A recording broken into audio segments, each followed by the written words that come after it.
Welcome to Spam Filter for Your Brain, bite-sized ponderings on how our thoughts influence our behaviour and our lives, and because we're all connected, how our thoughts impact the world. I'm here to help people reconnect with their bodies and declutter their brains. And I don't believe that we should just magically know how our emotions and our thoughts impact our lives if no one ever teaches us. So let's learn this stuff together. This week is a very different podcast week for me and for you as well. I decided that I am going to share with you the week one's course material from the Boundaries course that I ran last year. And I thought it might be really nice for folk to be able to hear the style of how the class is run, the kind of things that come up, the sort of things that we talk about, because I am going to be running a brand new Boundaries course in May, which has incorporated all the things that I've learned over the last year. It's got a whole load of new material in it and includes lots of things that lots of incredible coaches from all around the world have taught me over this period. And this is the beginning sort of starting place of where we were a year ago. And if you are listening to the podcast and you like the style of these little missives that I send into your ears every week, you may be wondering what the courses are like and the coaching stuff that I do. And so I thought it'd be really nice to just share a lesson and see if this is something that you might be interested in. And if you want to take the work further, this is what we're going to be looking at in May. So I hope you enjoy the class, and it's longer than normal, but I hope it's still enjoyable for you. And I'll see you the other side of the lesson. I should actually say, it does mention Facebook group and the coaching call, and obviously that was for the class last year, and you can definitely have all of those things if you sign up for the course for May as well, so that isn't like it's gone away anywhere, but I hope you enjoy this. Welcome to the Boundaries course. You might not know what we're going to be getting into this week, or you might have a very clear vision of it. But I bet if you put everybody in this group in the same room and asked them all what they thought boundaries were, you'd get some quite different answers. And that's what's really interesting about it. It's a topic that's so emotive, but rarely defined. So the journey that we're going to try and step onto on this course is firstly defining what we think boundaries are. We're going to take a really, really deep dive into what I think boundaries are not. And I think that that's a really good place to start, because I think for my understanding of Instagram pop psychology idea of what boundaries are is a very binary, black and white. They did something wrong, I have to say no. There is something other people have done, in brackets, probably to harm me or to try and harm me or to violate me or to violate my space or my needs, or selfishly another person tried to do something to meet their needs that infringed upon my needs, and I had to put up a wall to stop them doing that, to protect myself. My understanding of what boundaries are is very different from that. My understanding of boundaries is that boundaries are a set of values about your life that you want.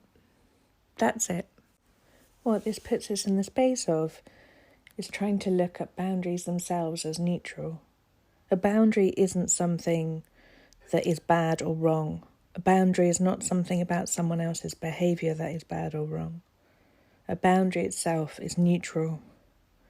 Most people think that a boundary is to be put up when someone's behaviour is, and I use air quotes, bad enough, when something has gone wrong. But actually, if we only keep it to the negative, then we make sure that all of the conversations that we have about this are in defending ourselves. And when we feel the need to defend ourselves, there's very little space for learning. We think that a boundary has to be something that we look on or we lean on when behaviour has got intolerable for us, and only then when we have overstretched ourselves or we have breached our own boundaries in a way, do we have to firmly stake these things in the ground about what other people can't do. And what's really interesting about looking at boundaries in that light is is that somewhere in there you've managed to convince yourself that you think that you can change other people's behaviour. And at our big old ages that we are, I think all of us know that actually the idea of trying to change other people is incredibly futile. So it's not a good starting place. If you think that you're doing this stuff to try and change other people, you're already making the whole story about them. So what I want you to look at is this concept of the idea that boundaries are a set of values that you have decided on that you do or don't want in your life. That's my definer of what a boundary is. It is your rule book, in a way, for the life that you want to live and what you are willing to tolerate and what you're willing to welcome, what you're willing to be around. We think quite often in this sort of meme-based culture of psychological terms being thrown around basically without any diagnosis. I think we quite often think of boundaries as things that are done to us. They are a response to an imposition rather than something that we can use to be able to outline where our tolerance and our love and our needs extend to. It's not about what other people do to you. I'm going to be repeating this a lot, because you're all going to come up with 100 reasons why I'm wrong. And we're going to be looking at those in the group calls, I hope. But it's not about what other people do or don't do to you. It's about what you choose to or don't choose to tolerate. Boundaries are your definer of how you choose to look after yourself. And looking after yourself means a whole load of different things in a whole load of different areas to a whole load of different people. When we put this external, this is where... When I think of boundaries, I think of sort of like a fortress or a fence, or it cannot be breached. When we put these things in place of this idea of other people imposing on us, it leaves us completely at the whim of other people's behaviours. But actually, boundaries don't need to be this kind of like hot-headed, emotional, like highly charged subject. Lots of us have got all kinds of boundaries that we may or may not feel particularly strongly about. And I think that starting off this week very gently, it's good to sort of notice some of the boundaries that you may have that you might not necessarily have called boundaries before.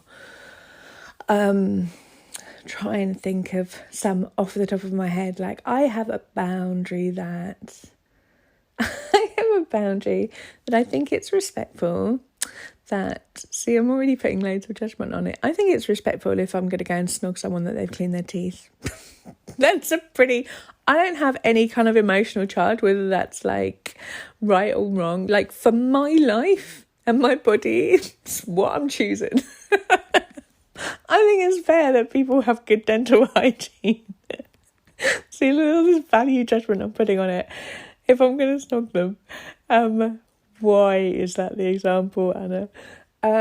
Think of another. I have a really clear boundary in my life that I don't want to be in a car with someone who's texting or on their phone.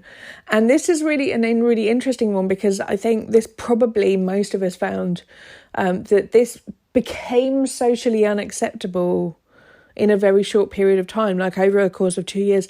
Everyone used to do it. I mean, obviously, none of us had phones. Then we all had phones. And people were on their phones all the time when they were driving. Suddenly, we started to acknowledge this was really dangerous. And then it became completely socially unacceptable to do that, although some people still do. I don't have any emotive feelings about it. I don't look at people on their phones, apart from if they've swerved towards me and they're driving dangerously. Like, I don't judge them for it. I'm just really clear, like, that's not something that I'm not willing to be in a vehicle with you if you happen to be on your phone. Like, either stop the vehicle and get out, or we can have a conversation. There's no emotiveness for me in it. I'm just completely clear about it. I I don't like fish in my fridge. I think fish, I've got issues with fish.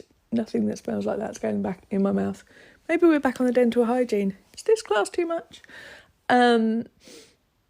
Fish, I'm not having that in my fridge. I just think it's gross. I mean, I'm vegetarian.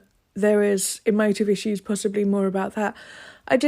For fish, I don't feel the same as meat, but irrespective of that anyway, just don't really want it in my house. I don't want my house to smell. I don't feel massively strongly about it.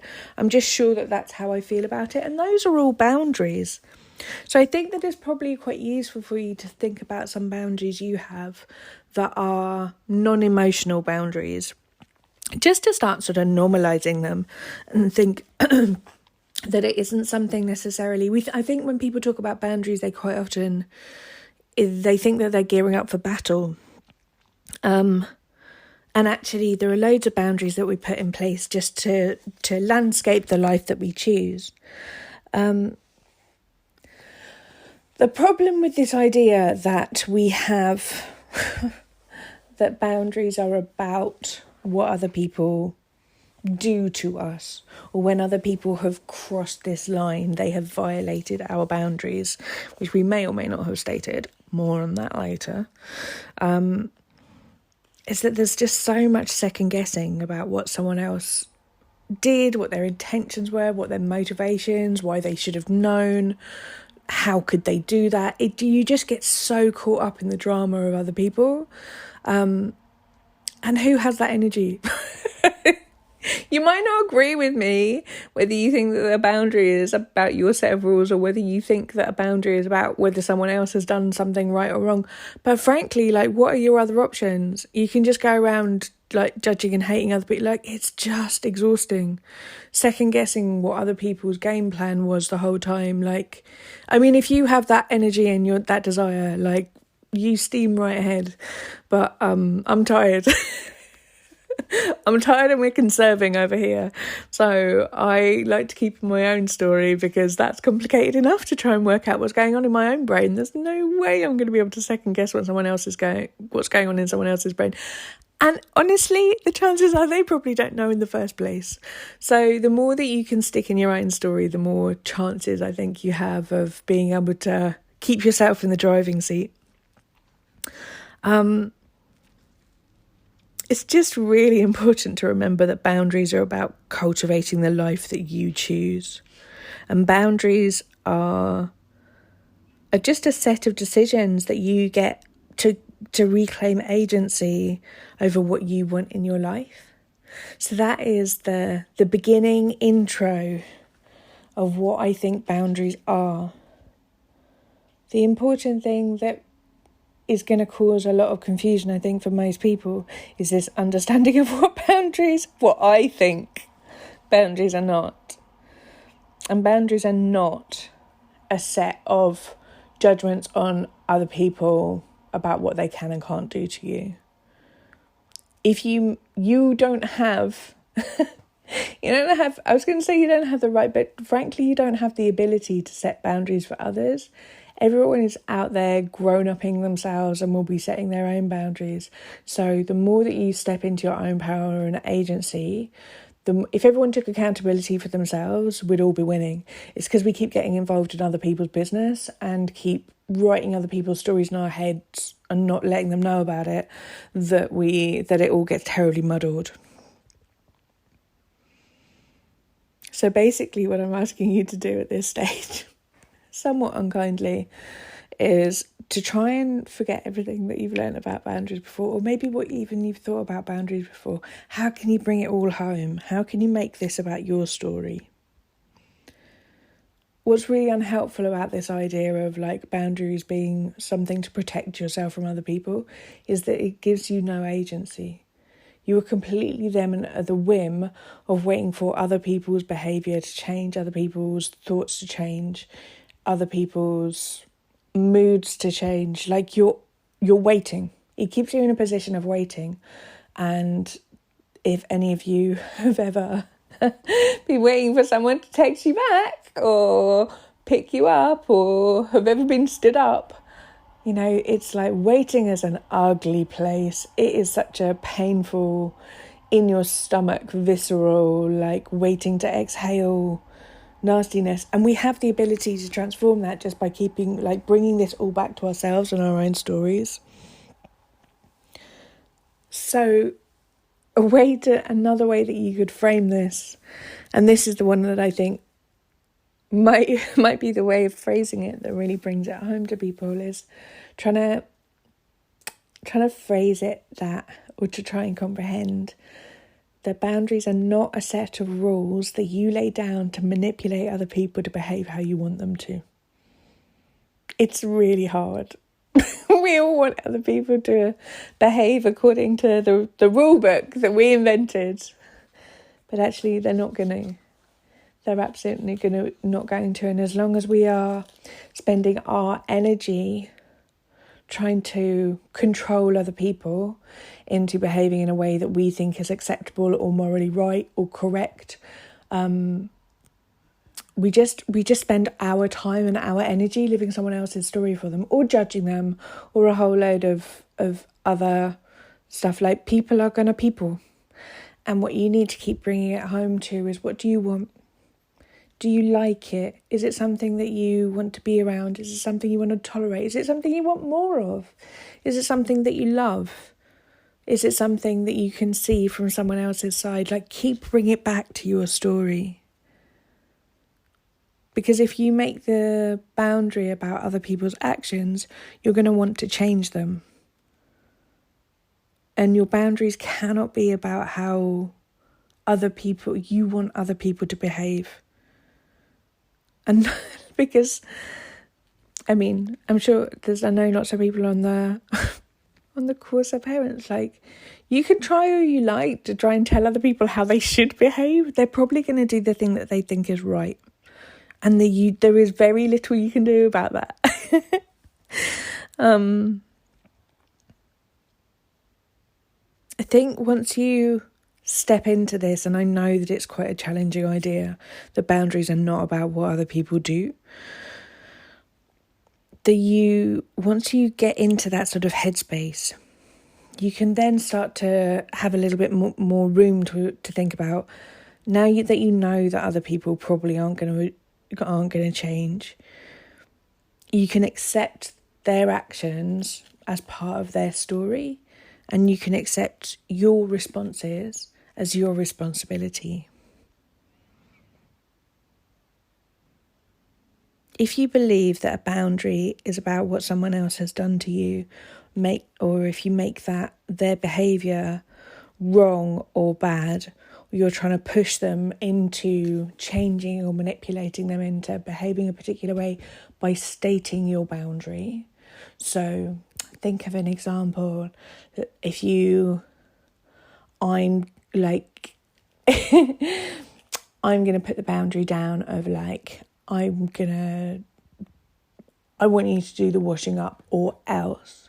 If you make it about the fact that in that instance, for example, you think that you have to set that boundary because the washing up has not been done because they didn't respect you enough, is the underlying story and messaging that could be going on for you about that, the chances are that they're going to carry on doing the thing that they were doing anyway, because that was in their nature and that was the way that the thoughts were going on in their head.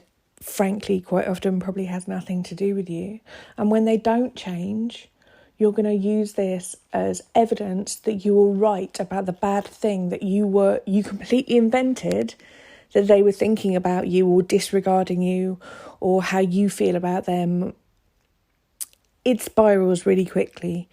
You use other people not behaving by this rule book that you have suddenly written out and probably haven't communicated very well, as evidence as to why other people are in the wrong and probably you are hard done by. It's just never going to feel good. Like, even if you want to argue with me about, you're very welcome to argue with me about the idea that boundaries are your responsibility rather than what other people do to you. Like, the only other option to that is that boundaries are all about other people's behaviour being morally good, bad, ethically good, bad. And like, where is your agency in that? Where is any kind of power to take charge of how you feel or think or respond? Or you're just sort of left in flux at how other people inflict life on you. And that just doesn't seem like a very peaceful place to be approaching life to me. I prefer to stick in my own story and have some agency as to how I respond to things. If we go back to that idea, got a little bit sidetracked there, of the washing up, I think it's really important to be clear on the difference between a boundary and an ultimatum, especially in home life, especially in relationships.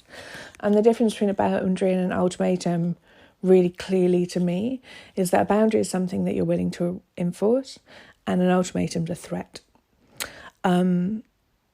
Both of them can be things that are put forward in a way that you try and manipulate other people into behaving in a way that you want. One of them is something that you're willing to act out, and one of them is quite simply for your means, for your ends, and with the full focus on the other person changing. And even if that isn't the case, if you are making your boundary come from a place of expecting the other person to change or wanting the other person to change rather than what you do or don't want in your life, when you make it all about their behaviour, there is a lot more room and space for other people, for you to tell other people that there is, like, to give people just one more chance, or to try and manipulate, say like, oh, I didn't quite mean it like that, maybe just this once they did this, or they weren't paying attention then, or maybe I should just, let's just try again. Those kind of feelings all come from expecting another person's behaviour to change so they don't violate the boundary, rather than you being in your power of what you do or what you don't want in your life. To me, I hope that I'm explaining it well enough, but to me it's so much clearer and so much cleaner to just go, what do I want? Not what are they doing?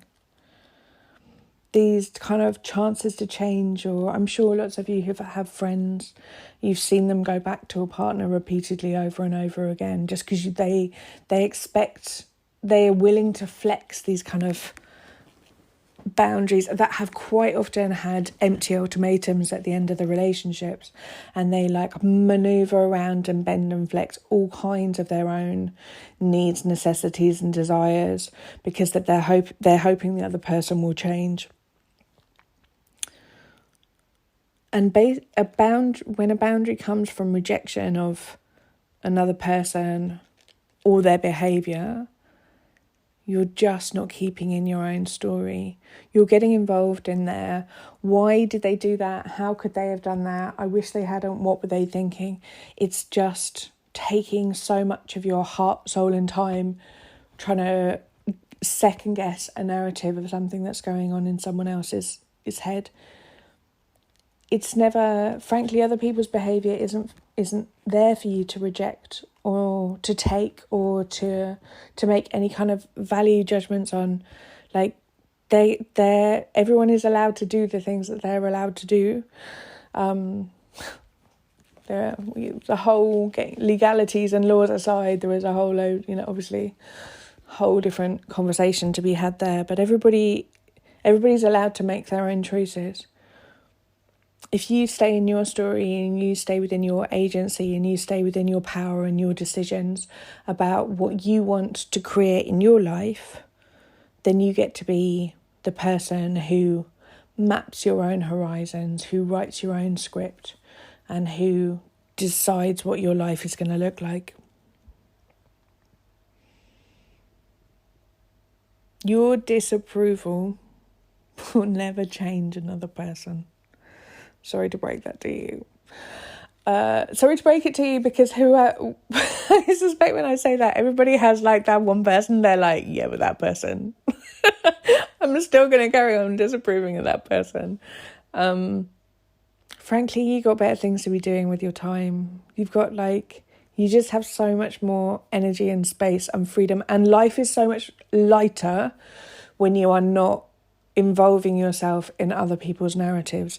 Telling yourselves that you know what is going on for someone else or what's going on in their story is really exhausting, and it's really heavy, and it's like unknown murky territory, because all you're looking for is evidence of stories that you've already told yourself, and probably most of them aren't kind. So the more you stay in your story, the more you stay within your power, the more you're able to set boundaries for the life that you want to be living, rather than trying to extract yourself from a life that you think another person has wronged you in. So that's a very long class today. I hope that I imagine some of it's a bit brain breaky.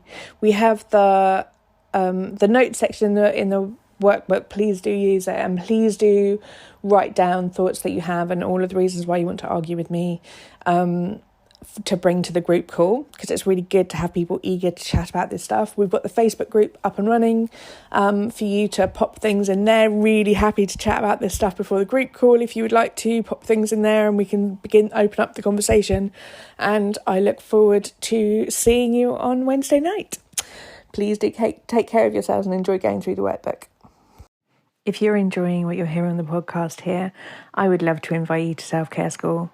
Self-Care School is a membership site where we have group coaching calls every week. We have a whole load of courses that you can dip into for whatever suits your needs. We have courses on confidence, body image, timekeeping, how to manage big emotions, overwhelm, loads and loads of stuff in there. You can kind of pick out whatever you want to work on. There is a big library of workbooks, which includes journal prompts and questions for you to be able to apply this work to your own life. And we have the most amazing community where people support each other, we learn from each other, and you get to work alongside people with quite often very different life situations to your own, and we learn so much together in community. If you would like some more of this, please do hop over to selfcareschool.co.uk.